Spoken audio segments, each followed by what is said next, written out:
Bonton Home uvádí Naděje. První část.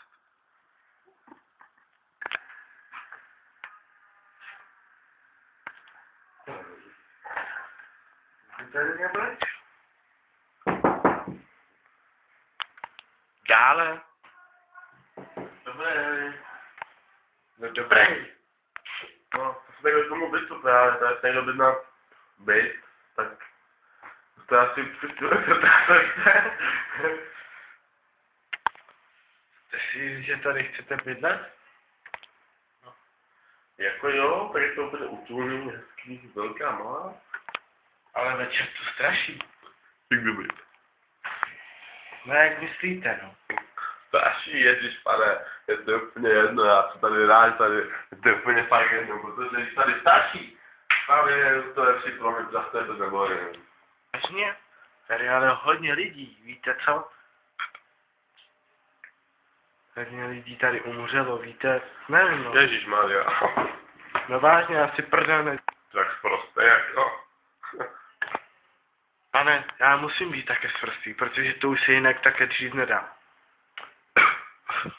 Víte?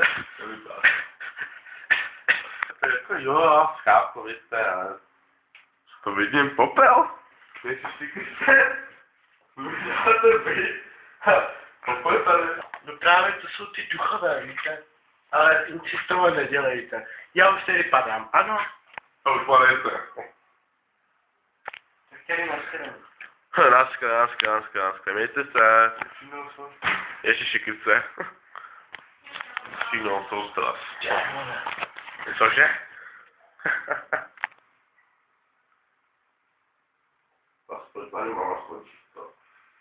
To je zbyteček. To fakt je strašně. O týden později. Jo, tady je nuda. To vole, já jsem to znal, že to mu to Matějovi, jo, ne.